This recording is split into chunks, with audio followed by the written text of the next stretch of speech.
Prime Minister of the Islamic Republic of Pakistan, I request protocol to escort His Excellency and invite him to address the Assembly.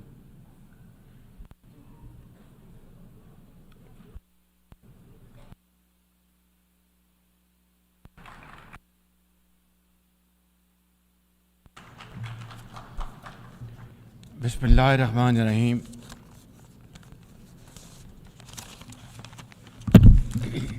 Mr. President, heads of state and government, excellencies, delegates, ladies and gentlemen, Assalamu alaikum wa rahmatullahi wa barakatuh, and a very good morning.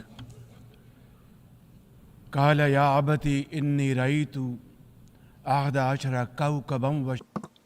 And he said, "Oh, my father, I have seen 11 planets and the sun and moon bowing to me." He said, "Oh, son, do not tell your story to your brothers. They will devise a scheme for you.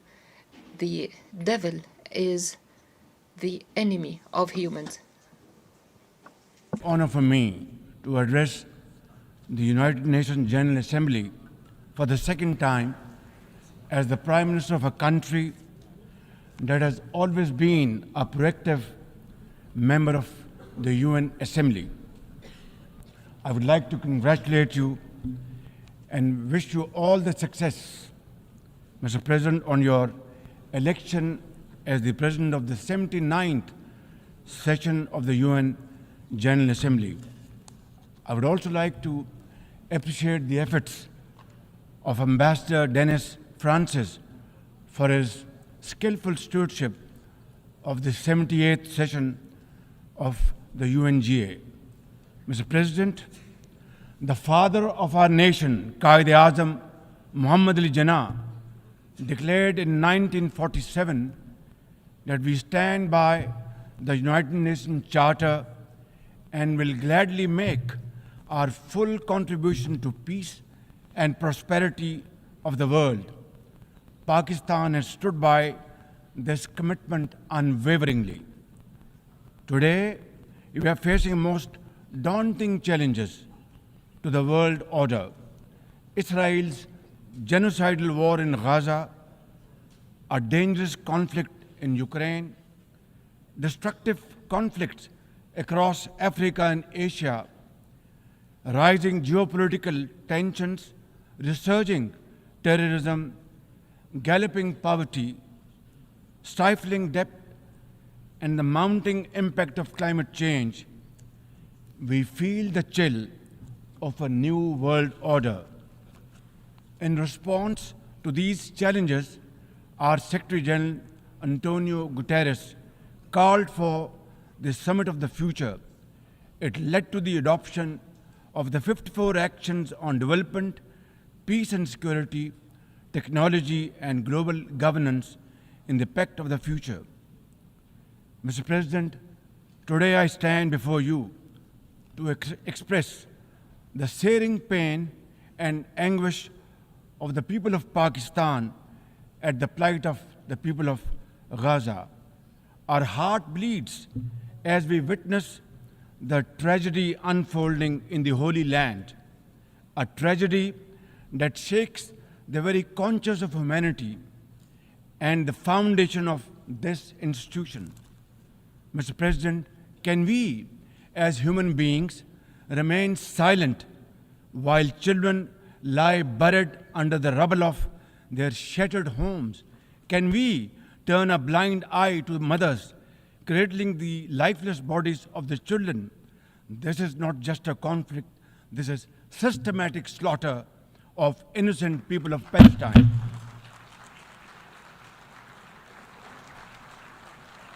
Ladies and gentlemen, an assault on the very essence of human life and dignity. The blood of Gaza's children stains the hands of not just the oppressors, but also those who are complicit in prolonging this cruel conflict. When we ignore their endless suffering, we diminish our humanity. It is not enough to condemn, Mr. President, We must act now and demand an immediate end to this bloodshed. We must remember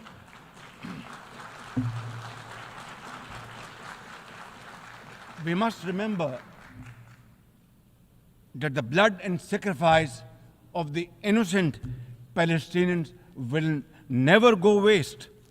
We must worry about their plight and difficulties and stand by them. We must work for a durable peace through the two-state nation.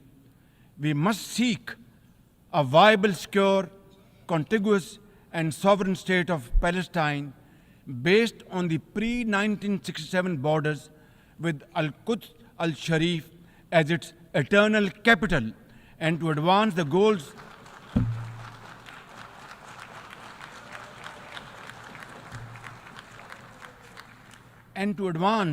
these goals, Palestine must also be immediately admitted as a full member of the United Nations. Mr. President, in a span of a few days, Israel's unrelenting bombing of Lebanon has killed over 500 people, including women and even small children. The failure to implement UN resolutions has emboldened Israel. It threatened to drag the entire Middle East into a war whose consequences could be very grave and beyond imagination. Similarly, like the people of Palestine, the people of Jammu and Kashmir too have struggled for a century for their freedom and right to self-determination. Instead of moving towards peace, India has resiled from its commitments to implement the Security Council resolutions on Jammu and Kashmir. These resolutions mandate a plebiscite to enable the people of Jammu and Kashmir to exercise their fundamental right to self-determination. Ladies and gentlemen, since the 5th of August 2019, India has initiated unilateral illegal steps to impose what its leaders ominously call a final solution for Jammu and Kashmir. Day in and day out, 900,000 Indian troops terrorize the people of occupied Jammu and Kashmir with draconian measures including prolonged curfews, extrajudicial killings, and the abduction of thousands of young Kashmiris. At the same time, in a classic settler colonial project, India is seizing Kashmiri lands and properties and settling outsiders into occupied Jammu and Kashmir in their nefarious design to transform the Muslim majority into a minority. This hackneyed tactic is employed by all occupying powers, but it has always failed. In Jammu and Kashmir too, it shall fail by the grace of God. Ladies and gentlemen,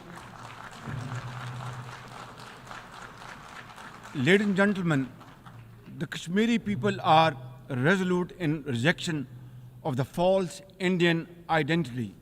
The New Delhi seeks to impose upon them very, very severe conditions, and atrocities are being committed every hour. India's policy of brutal coercion and oppression in occupied Kashmir has ensured that Burhan Wani's legacy continues to inspire the struggle and sacrifices of millions of Kashmiris. Inspired by the legitimacy of their epic struggle, they remain defiant. Their heart-wrenching stories remind us that behind every statistic lies a human life, a dream deferred, and a hope shattered. Even more worryingly, it is engaged in massive expansion of its military capabilities, which are essentially deployed against Pakistan. Its war doctrines envisage a surprise attack and a limited war under the nuclear overhang. Thoughtlessly, India has spurned Pakistan's proposals for a mutual strategic restraint regime. Its leadership has often threatened to cross the line of control and take over Azad Kashmir.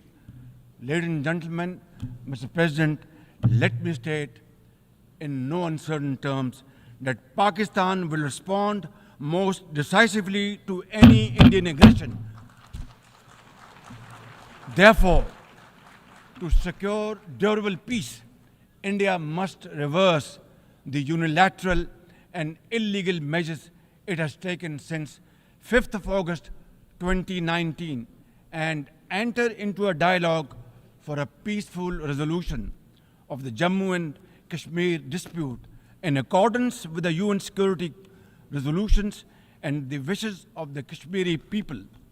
Mr. President, remember, illegal occupation creates a fresh hell every day in the killing fields of Palestine and in the pristine valleys of occupied Jammu and Kashmir.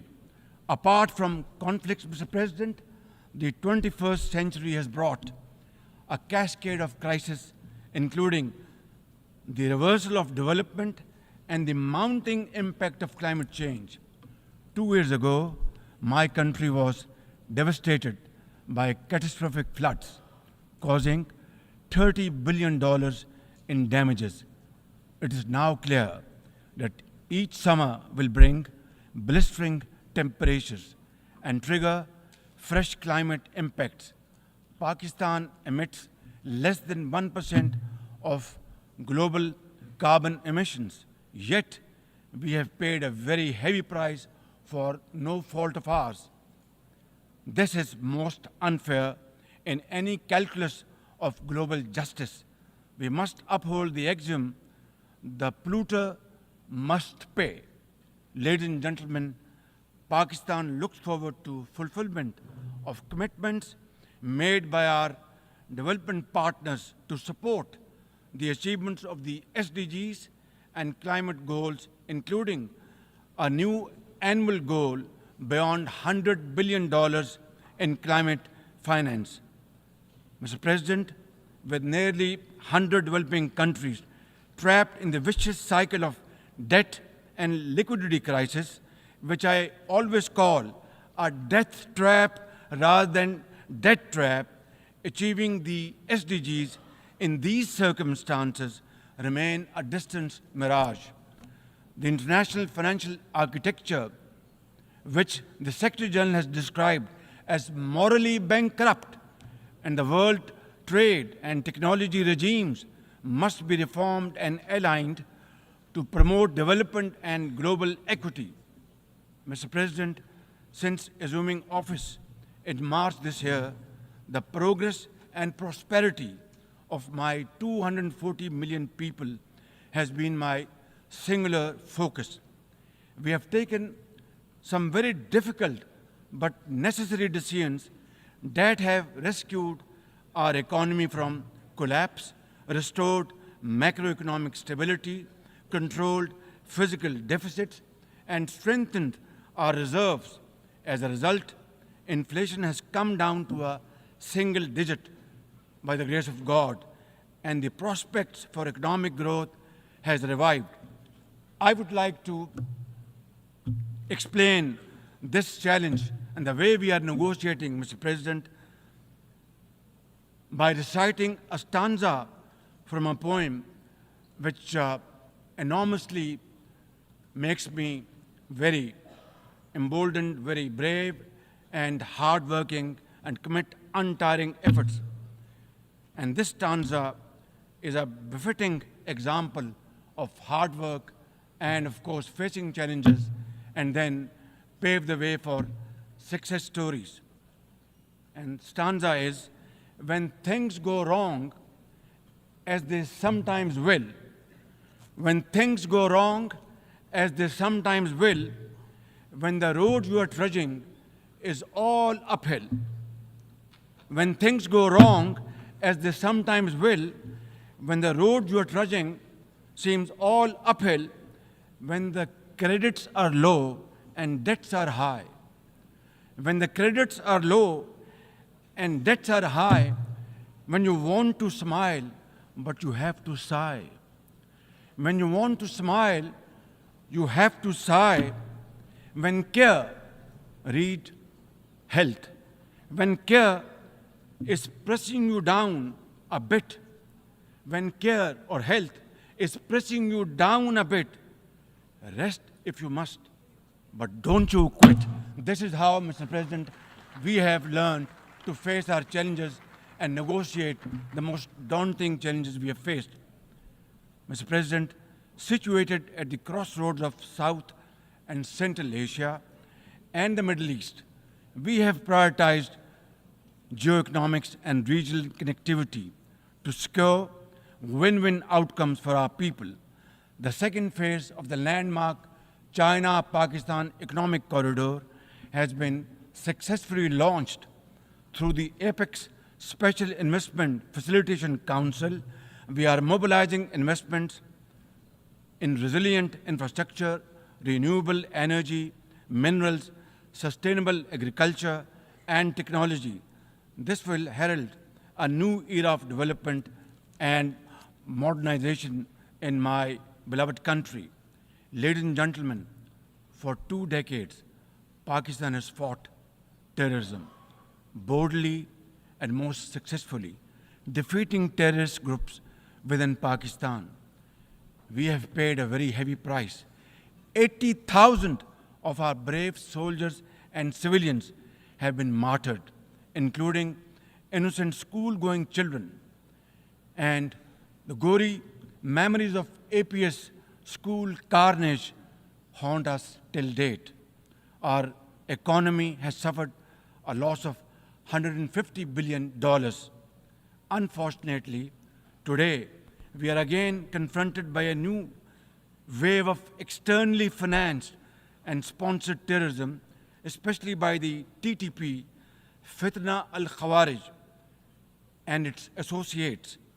Ladies and gentlemen, make no mistake, inshallah, by the grace of God, we are determined to eliminate this threat as well through our comprehensive national effort by the name of Azm-e-Istehkam, meaning resolve to promote peace and stability.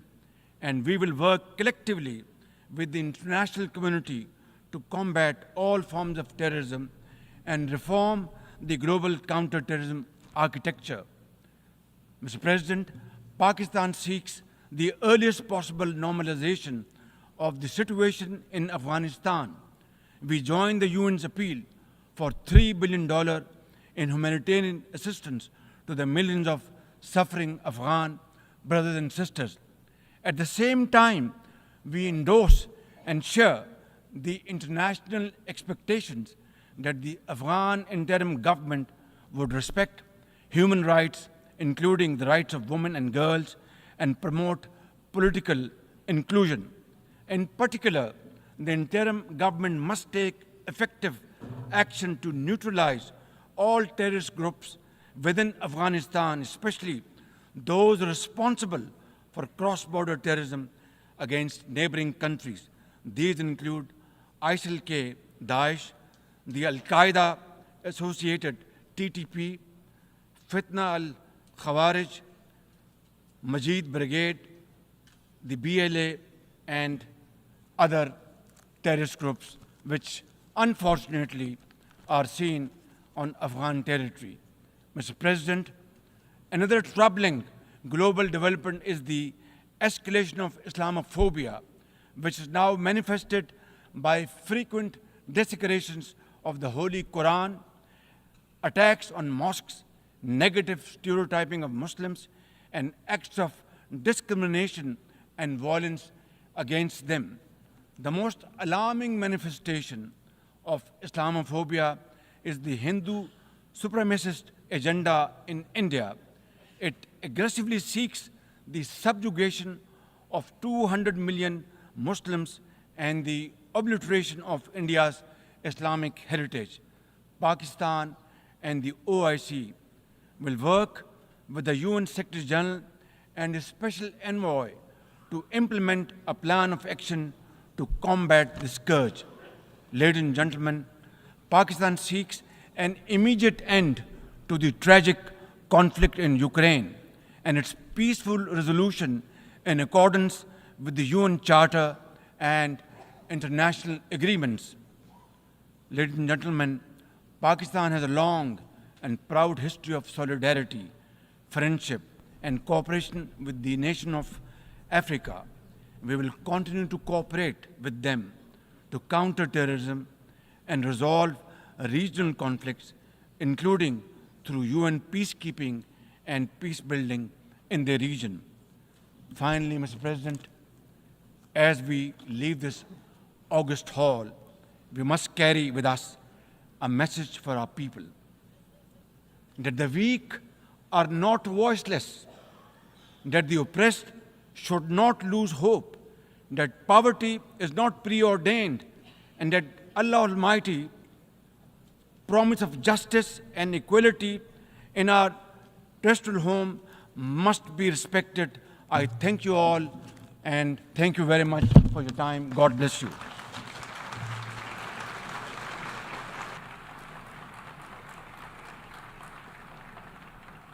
On behalf of the Assembly, I wish to thank the Prime Minister of the Islamic Republic of Pakistan.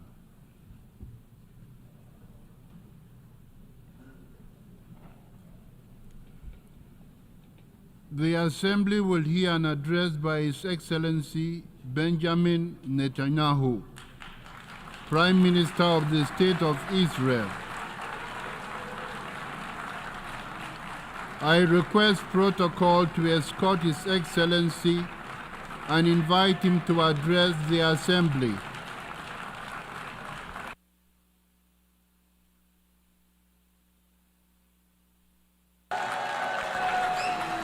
Order, please. Ladies and gentlemen, order.